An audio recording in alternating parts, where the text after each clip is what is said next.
अस्सलाम वालेकुम, नमस्कार, सत श्री अकाल एंड गुड इवनिंग। मैं हूं अर्जुन काज़मी और हमारे साथ जी कमर आगा साहब हैं। बहुत शुक्रिया सर कि आज आप आए। Thank you so much. जी अस्सलाम वालेकुम, आदाब। आदाब सर। सर, डोनाल्ड ट्रम्प जो है वो हर 2 दिन के बाद अपनी कोई स्टेटमेंट बदल लेते हैं, कैसे देखते हैं आप उनको? एक बार फिर उन्होंने भारत की तारीफ भी कर दी, साथ ही पीएम मोदी की भी तारीफ कर दी, और उससे पहले वो कुछ अजीब तरह के स्टेटमेंट्स दे रहे थे। वैसे हमारे यहाँ तो हमेशा से हमने ये सुना है कि जो अमेरिकन पॉलिसीज होती हैं वो वही रहती हैं, चाहे कोई सा भी प्रेसिडेंट आ जाए उससे कोई फर्क नहीं पड़ता। जिस कंट्री के साथ जो पॉलिसी है वही रहेगी। अभी भी वही है या आपको लगता है कि नहीं, ट्रम्प अपनी पॉलिसीज अलग चला रहे हैं और अमेरिकन स्टेट कुछ और सोच रही है? देखिए, थोड़ी सी प्रॉब्लम है वहाँ पे। जो अमेरिका की ट्रेडिशनल पॉलिटिक्स थी उसमें ये काफ़ी बदलाव लेके आ रहे हैं, और ये वो बेसिकली इंटरनल ज़्यादा है, और जो ब्रॉड फॉरेन पॉलिसी इश्यूज हैं उसमें कोई तब्दीली नज़र नहीं आती। जैसे कि इनके ट्रम्प साहब जो हैं वो जो पुराना एंग्लो सैक्सन ऑर्डर था उस पर बहुत ज़्यादा ध्यान नहीं दे रहे। कनाडा से इनके अच्छे रिश्ते नहीं, जबकि वो एंग्लो सैक्सन अलायंस का एक पार्ट था। बगल में मेक्सिको है, उससे भी जो बहुत इनका क्लोज अलाई, उससे भी रिश्ते अच्छे नहीं। डेनमार्क से भी बुरे हो गए हैं। जापान, साउथ कोरिया भी खुश नहीं है इनके साथ। यूरोपियन यूनियन से भी इनके काफ़ी झगड़े नज़र आते हैं, बहुत से इश्यूज़ के ऊपर और सीरियस डिफरेंसेस आते हैं, और नाटो को भी लेके बातचीत करते हैं। तो ये एक बड़ा बदलाव लेके आ रहे हैं, चाह रहे हैं, और उसकी वजह से काफ़ी प्रॉब्लम्स इंटरनल भी नज़र आती हैं अमेरिका के अंदर। और देखिए, अमेरिका की जो पॉलिसी है वो, उसमें मैंने जैसे पहले बताया कि बहुत ज़्यादा बदलाव नहीं है, ख़ासतौर से ग्लोबल साउथ को लेके, इंडिया हो या पाकिस्तान हो या दूसरे अरब देश हों। लेकिन ये ज़रूर है कि ग्लोबल पॉलिटिक्स में बहुत बड़ा चेंज आ रहा है। ख़ास तौर से एक बहुत से देश ऐसे हैं जो काफ़ी गरीब थे इनफैक्ट, लेकिन ये कि पिछले कुछ दिनों में हम देख रहे हैं कि वो काफ़ी इमर्ज हो गए। उसमें से एक इंडिया भी है, फिर उसके अलावा ये भी है रशिया, चाइना, और फिर उसके अलावा Brazil, South Africa, Saudi Arabia, Iran. इन लोगों के पास काफ़ी टेक्नोलॉजीज़ भी आ गई हैं, पैसा भी बहुत है, वो गुर्बत नहीं रही यहाँ पे। और इन सब का जो डेवलपमेंट हुआ है वो सेकेंड वर्ल्ड वॉर के बाद, बल्कि सेकेंड वर्ल्ड वॉर की बात नहीं, बल्कि 20th सेंचुरी में, 21st सेंचुरी में इसमें देखा जाए तो ज़्यादा फास्ट डेवलपमेंट हुआ है। लेकिन अमेरिका की जो पॉलिसी है, और यही वो कंट्रीज़ हैं जो मल्टीपोलर वर्ल्ड की डिमांड कर रहे हैं, जो कह रहे हैं कि यूनाइटेड नेशन सिक्योरिटी काउंसिल में रिफॉर्म होना चाहिए। इन लोगों जिनके मैंने नाम लिए, इसमें से बहुत से देश चाहते हैं कि उनको मेंबरशिप भी मिले सिक्योरिटी काउंसिल की। लेकिन अमेरिका कोई पॉलिसी बदलने पे तैयार नहीं है फिलहाल, और उनकी बेसिक पॉलिसी ट्रम्प साहब की जो है वो अमेरिका फर्स्ट है, चाहे वो कनाडा हो या ब्रिटेन हो या फ्रांस, जर्मनी, ये सब जो उनके बहुत ट्रेडिशनल एलाइज हैं, वो सब उनके यहाँ सेकेंडरी हो गए हैं। मागा मूवमेंट जो है वो बहुत पावरफुल है वहाँ पे। तो ये एक टसल अमेरिका के अंदर भी है। फिर दूसरी तरफ अमेरिका का इस्टेब्लिशमेंट है, जो वहाँ की लॉबीज हैं, जो ग्रुप्स हैं, वो जो है चेंज नहीं चाहते। वो चाहते हैं कि न्यूकॉन्स वगैरह जो हैं वो चाहते हैं कि परपिचुअल वॉर चलती रहे, और बाई फोर्स अमेरिका अपनी जो पोजीशन है उसको असर्ट करे। तो इस तरह की प्रॉब्लम्स आ रही हैं, जिसको लेके ट्रम्प काफ़ी कोशिश कर रहे हैं सॉल्व करने की। तो दूसरी बात ये भी है कि प्रेसिडेंट ट्रम्प दोनों किस्म की बात करते हैं।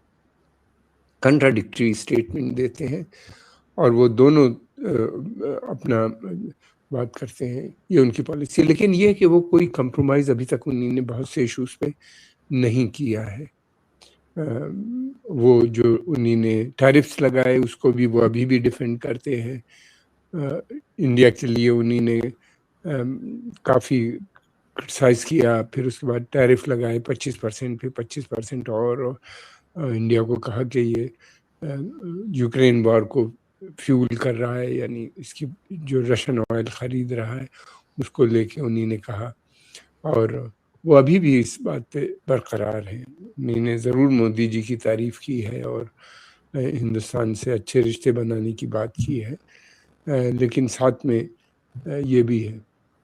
दूसरी तरफ ये है कि भारत भी चाहता है कि अमेरिका के साथ उसके रिश्ते बने रहें, और भारत का 131.84 बिलियन डॉलर का बायलैटरल ट्रेड है अमेरिका के साथ, जिसका पोटेंशियल बढ़ के 500 बिलियन डॉलर का है, जो अगले 5 साल में हो सकता है। लेकिन सर ये बैलेंस कैसे करेंगे चाइना और अमेरिका के बीच में? भारत कैसे बैलेंस करेगा? इसलिए कि अमेरिका को तो अच्छा नहीं लगेगा कि चाइना के साथ आप गए हैं इतने अरसे के बाद, और साथ ही चाइना भी थोड़ा सा और कह लीजिए कि चाइना में भी डिस्कम्फर्ट आ जाएगा कि आप लोग जो है वो अमेरिका से दोबारा बात कर रहे हैं। तो ये दोनों कंट्रीज को जी 1 मिनट दा होल्ड कर, 1 मिनट दा होल्ड कर लो जी जी, हम थोड़ा सा पानी पी लें जी। इज इट मसीह यहाँ पे वायरल इतना ज्यादा फैला हुआ? जी जी बताइए सर। अमेरिका की बात हम कर रहे थे कि उसकी पॉलिसीज को लेकर के वो किस तरह से चल रहे हैं।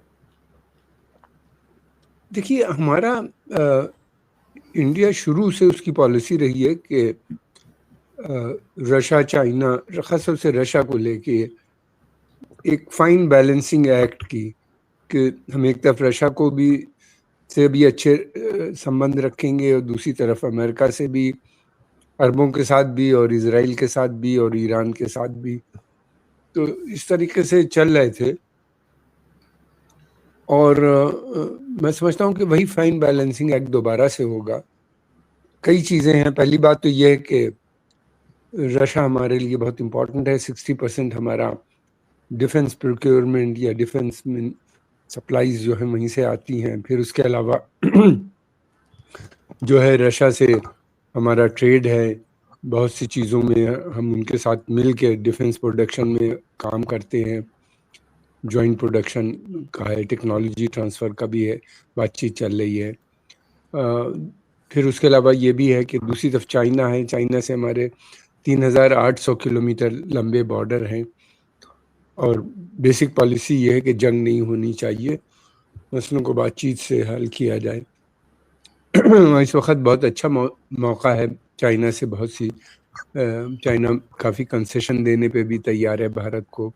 हमारा ट्रेड भी 127 बिलियन डॉलर का बायलैटरल ट्रेड है चाइना के साथ, जो लगातार बढ़ता जा रहा है। चाइना को भी भारत की बहुत इम्पोर्टेंट है। चाइना भी नहीं चाहता कि भारत पूरी तरीके से अमेरिका के साथ जुड़ जाए, और उसके लिए बड़ी प्रॉब्लम आ जाएगी इंडो पैसिफिक रीजन में।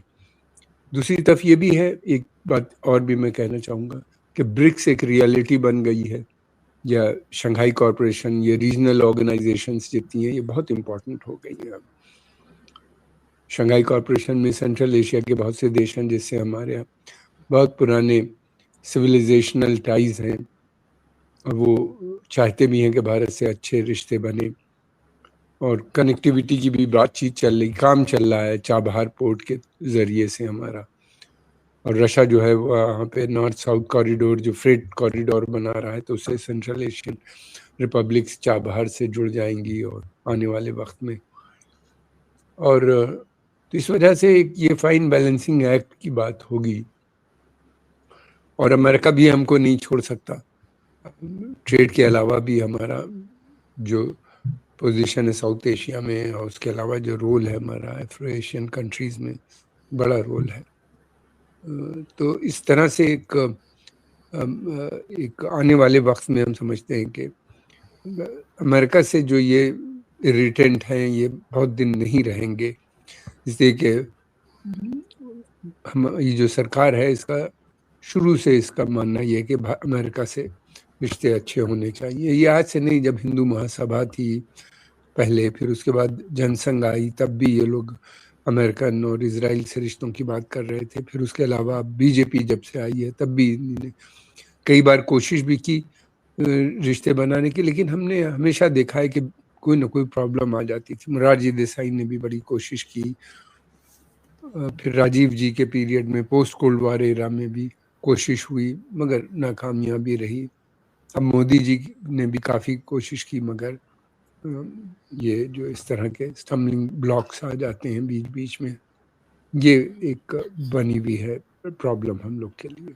बिल्कुल, लेकिन सर ईरान को लेकर आपके ख्याल से क्या ट्रम्प कुछ अपनी पॉलिसी को चेंज करेंगे या ईरान पर अभी भी उसी तरह की सैंक्शंस रहेंगी? बीच में हम लोग ये भी सुनने में आया था कि क्योंकि चाबहार पोर्ट के ऊपर भारत भी काम कर रहा है, अफगानिस्तान भी, ईरान भी, तो शायद भारत कोशिश करे कि कुछ सैंक्शंस जो है वो ईरान के ऊपर से हटा दी जाए, लेकिन अभी तक कुछ ऐसा होता हुआ दिखाई तो नहीं दिया। तो क्या अमेरिका अभी भी ईरान को उसी तरीके से डील करेगा जैसे पहले करता रहा है? नहीं, कोई मेजर पॉलिसी चेंज नहीं आया है अमेरिकन पॉलिसी को ईरान को लेके। और दूसरी बात ये भी है कि अमेरिकन ईरान के साथ कोई बड़ी लड़ाई भी नहीं लड़ने पे तैयार, ऐसा लगता है। जिस तरीके से उन्होंने एकदम से वेनेजुएला बिल्डअप कर दिया और सारा फोकस वेनेजुएला पे कर दिया, लग रहा था कि कुछ ही दिनों में ईरान पे अटैक हो जाएगा। तो वो उसकी वजह है कई है कि ईरान बहुत एक तो ताकतवर है, इराक की तरह नहीं है। इराक को तो 10 साल पहले कमज़ोर किया, फिर उसके बाद अटैक किया। ईरान तो इन 10 साल में बहुत आगे निकल गया। दूसरी बात यह कि ईरान से जंग के मतलब ये है कि ईरान लंबी लड़ाई छेड़ देगा जो अमेरिका के इंटरेस्ट में नहीं है। तीसरी चीज़ ये है कि ईरान तेल की सप्लाई डिस्टर्ब कर सकता है, वो और उसके एलाइज मिलके, मिलिटेंट एलाइज मिलके। और फिर ये भी है कि अमेरिकन बेसेस हैं चारों तरफ ईरान के, चाहे सऊदी अरबिया हो, यूएई, कतर, बहरीन, इन सब जगह अमेरिकन प्रेजेंस है। उन पे अटैक ईरान कर सकता है, तो जिससे ईरानी जो ईरान कह भी चुका है कि अगर हमारे पर हुआ तो हम कर सकते हैं। तो इस वजह से वो थोड़ा सा हेजिटेट कर रहे हैं। दूसरी बात ये कि उनकी प्रेसिडेंट ट्रम्प की बेसिक पॉलिसी जो है वो ये है कि रशिया को कंटेन करना, ईरान रशिया के साथ, ये जो रशिया चाइना साथ में ना आने पाए, इनकी दूरी बनाने की कोशिश हमेशा अमेरिकन करते रहे हैं। हालांकि अब वो बहुत करीब आ गए हैं। ईरान को अलग करने की बात वो कोशिश करते रहते हैं, अभी भी जारी है। रशिया, वो नहीं चाहते कि ईरान रशिया चाइना को ये एक्सेस बने और बाद में उसको वेनेजुएला और दूसरे साउथ अफ्रीका ये सब ज्वाइन कर लें तो बहुत पावरफुल हो जाएगा।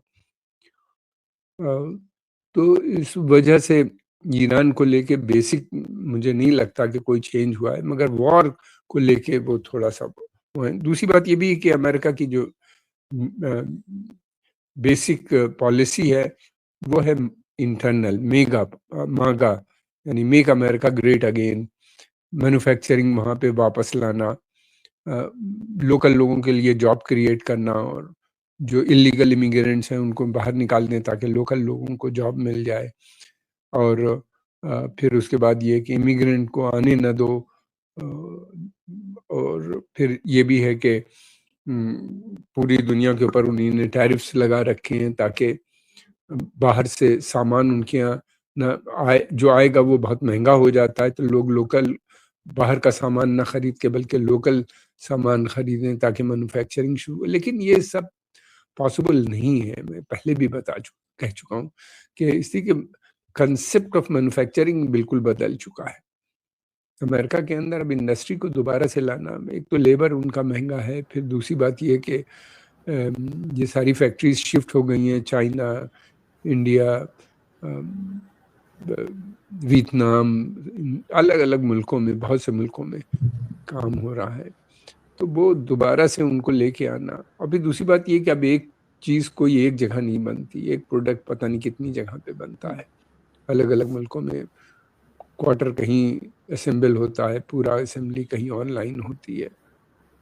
वो ज़माना चला गया जब डिट्रॉइट में एक ही शेड के नीचे सारी चीज़ें बनती थी और कार बन के निकलती थी। अब ऐसा नहीं होता। लेकिन सर एक तरफ तो जी बता। सर एक तरफ तो डोनाल्ड ट्रंप ये भी कोशिश कर रहे हैं कि चाहे पाकिस्तान हो या बाकी कंट्रीज हो, वो उनको नोबेल पीस प्राइज की तरफ भी ले जाया जाए और वो भी लेना चाह रहे हैं। लेकिन वो जो सबसे ज्यादा जहां पर इस वक्त लड़ाई नजर आती है या टेंशन दिखाई देती है, जो कि गजा और इजराइल है, उसके बारे में वो कोई बात नहीं करते। वो उसको रोकने की वो कोई कोशिश करते हुए दिखाई नहीं देते। तो ऐसे ऐसे किस तरह से अमेरिका अपना रोल प्ले कर रहा है? देखिए, अमेरिका के लिए इजराइल बहुत इम्पोर्टेंट है, यूरोप से भी ज़्यादा इम्पोर्टेंट है इस वक्त। और इजराइल जो काम उनके लिए करता है वो कोई नहीं कर सकता। इजराइल ने सीरिया के अंदर हुकूमत बदल दी। ये लोग दसियों साल से अमेरिकन और दूसरे लोग कोशिश कर रहे थे, नहीं कर पा रहे थे। इजराइल ने लगातार बॉम्बिंग करके हिजबुल्लाह को मजबूर किया कि वो सीज फायर पे आए। लेबनान में जिस तरीके से उन्होंने बॉम्बिंग कैंपेन की, खासतौर से बेरूत को टारगेट करना जब शुरू किया, सिविलियंस की जब मौत होने लगी तो इनको भी बातचीत करनी पड़ी। अब इस वक्त एक बहुत बड़े वक्फे के बाद पहली दफ़े ऐसा हो रहा है कि लेबनान में प्रो अमेरिकन गवर्नमेंट आई है और सीरिया में भी प्रो अमेरिकन गवर्नमेंट है। सऊदी अरेबिया का उसमें एक बहुत बड़ा रोल भी है, इसमें कोई शक नहीं, जहाँ पे अब वो चाहते हैं कि सीरिया। तो फिर उसके अलावा ये भी है कि उसके अब ईरान से भी वो इजराइल लगातार कन्फ्रंट कर रहा है, लड़ रहा है। ईरान ने तो कभी इजराइल पे अटैक नहीं किया था इससे पहले, वॉर से पहले अगर देखा जाए। कोई डायरेक्ट उनका इजराइल के ऊपर, इजराइल को कोई चैलेंज नहीं था। कंट्री भी तकरीबन 1,500-2,000 किलोमीटर दूर है, लेकिन उसके बाद भी उसको उन्हीं ने अपना एनिमी नंबर 1 बनाया और उसको लगातार। तो एक्चुअली ईरान से प्रॉब्लम अमेरिका को ज़्यादा थी। तो ये जो है पॉलिसीज इजराइल की, जिस तरीके से अमेरिकन इंटरेस्ट को इस पूरे तेल से जो माला माल देश हैं उनको उसमें जो उसकी पॉलिसी है वो बेसिकली अमेरिकन पॉलिसी को प्रमोट कर रहा है। तो इसलिए इजराइल से वो बहुत खुश हैं। और फिर दूसरी बात ये कि उसके बदले में उन्होंने कहा कि तुम गाजा भी ले लो, वेस्ट बैंक भी वो देने पे तैयार है, जेरूसलम पहले ही दे चुके, गोलान हाइट्स भी दे चुके हैं जो पहले था उनके पास। एंड और तो इस तरह से देखा जाए तो ये उनके बदले मिल गया। गाजा को लेके कोई चेंज नहीं उनकी पॉलिसी में, बल्कि बीच बीच में वो यही कहते हैं कि ये हम इसको मिडिल ईस्ट का रिवरा बनाएंगे और उनका प्लान ये है कि वहाँ पे होगा अगर जो बनाने का है। और वो ये भी कहते हैं कि उसको खाली करना पड़ेगा, फिलिस्तीनियों को रहने के लिए लायक जगह नहीं बची है। फिर ये भी है कि अगर वो रिवरा बनेगा तो दुबई का क्या होगा, दुबई का सारा इन्वेस्टमेंट तो वहाँ आ जाएगा इसमें गाजा के अंदर। जब बनेगा सारे अमेरिकन बैंक, ब्रिटिश बैंक, फिर उसके अलावा अमेरिकन इन्वेस्टमेंट जो हैं, यूरोप के जो कंपनीज वहाँ पे ऑपरेट करती हैं जिनके हेडक्वार्टर हैं, वो सब मूव करके इधर आ जाएंगे इजराइल में। एक बहुत बड़ा सेटबैक होगा। और यूएई ने बहुत सपोर्ट किया इजराइल को, अभी भी कर रहा है। अरबों की पॉलिसी नहीं समझ में आती क्या। सर वो तो कभी ये भी कहते हैं कि हम इजराइल को तस्लीम कर लेंगे, इजराइल की तरफ भी जाने की बात करते हैं, और कभी एकदम ही इजराइल के अगेंस्ट स्टेटमेंट्स आनी शुरू हो जाती हैं। कुछ कंफ्यूज से लगते हैं अरब नेशन से। कोई कंफ्यूजन नहीं है, पब्लिक कंजम्पशन के लिए वो इस तरह के स्टेटमेंट देते हैं इजराइल के खिलाफ। कभी कोई रेजोल्यूशन इजराइल के खिलाफ जो आता है उसके ऊपर इम्प्लीमेंट तो करते नहीं। कोई बड़ा इनिशिएटिव भी नहीं उठाया। जो भी इनिशिएटिव उठाए हैं, चाहे वो उसमें हो इंटरनेशनल कोर्ट ऑफ जस्टिस हो या इंटरनेशनल क्रिमिनल कोर्ट में, जितने भी चीज़ साउथ अफ्रीका ने डील किया है, बाद में इन लोगों ने भी ज्वाइन किया, कुछ अरब देशों ने जाके वहाँ पे बोले हैं। लेकिन ये कि बेसिक इनिशिएटिव जो कि चाहे था साउथ अफ्रीका से आया था और बाहर से आया था, दूसरे देशों में कोई डिमॉन्स्ट्रेशन, कोई बड़ा इस तरह की कोई चीज़ नज़र नहीं आती। अरब तो जनता भी फुटबॉल में ज़्यादा इंटरेस्टेड नज़र आती है ज़्यादा देन खासतौर से गल्फ में। हाँ, इजिप्ट, जॉर्डन और अरब मगरिब का जो एरिया है उसमें थोड़ा सा रिजेंटमेंट ज़रूर नज़र आता है। बिल्कुल ऐसा ही है सर, लेकिन जी देखिए, अरब देश जो है ये पूरी तरीके से आज़ाद नहीं है। ये इतने ज़्यादा डिपेंडेंट है अमेरिका के ऊपर कि जो अमेरिका इनसे कहेगा वो इनको करना पड़ेगा। ये बात गाज़ा ने बहुत सी चीज़ें को एक्सपोज कर दिया। पहले कुछ लोग हम लोग बात करते थे, लेकिन अब ये खुल के सामने आ गई हैं बातें। और उनकी सिक्योरिटी पूरी तरीके से अमेरिका के पास है। सऊदी अरेबिया हो, यूएई हो, कतर, बहरीन, इनके पास कोई फाइटिंग फोर्स है नहीं, या ये पाकिस्तान की फ़ौज पे डिपेंडेंट होते हैं जो इनके रॉयल फैमिली को प्रोटेक्ट करती है, और फिर बाहर का जो ख़तरा होता है उसके लिए वो अमेरिका पे डिपेंडेंट है। सब जगह अमेरिकन फोर्सेस हैं। ऑयल फॉर सिक्योरिटी एग्रीमेंट था इनका, जो अब लैप्स कर गया है, लेकिन अभी भी नया एग्रीमेंट उससे ज़्यादा स्ट्रॉन्ग बन रहा है। कि जो बात हो रही है अब डिफेंस कॉपरेशन और डिफेंस एग्रीमेंट की बात हो रही है। तो ये कोई चाहते हुए भी अगर कोई चीज़ चाहे तो नहीं कर सकते। इनका सारा पैसा अरब देशों में है। तेल का कारोबार जितना है वो सब डॉलर में होता है। जो भी तेल दुनिया में खरीदता है उसका पैसा अमेरिकन बैंक्स में जाता है, फिर वहाँ से धीरे धीरे ये लेके आते हैं। तो बैंक को, अमेरिकन बैंकों को बहुत बड़ा फायदा है इनसे, और इन्हीं ने इतना पैसा इन्वेस्ट किया है कि ये खुद होस्टेज बन गए हैं अमेरिका के वहाँ पे। कुछ जरा बोलेंगे तो वो पैसा जब्त कर देंगे, इनके ऊपर सैंक्शंस लगा देंगे। क्या कर सकते हैं ये लोग। बिल्कुल ऐसे ही सर, लेकिन बहरहाल अमेरिका की पॉलिसी जो है वो आजकल हर 2 दिन के बाद बदली हुई दिखाई देती है, और स्टेटमेंट से भी कुछ समझ में नहीं आता कि जैसे आपने भी कहा कि 2 तरह की बातें की जा रही हैं, कभी किसी चीज़ के लिए अप्रूवल देते हैं और कभी किसी चीज़ की एकदम ही बुराई कर देते हैं। लेकिन बहरहाल देखते हैं कि आगे लेकर किस तरह से चलते हैं। बहुत शुक्रिया कि आपने आज ज्वाइन किया। Thank you so much. Thank you sir. बहुत बहुत शुक्रिया। बहुत शुक्रिया।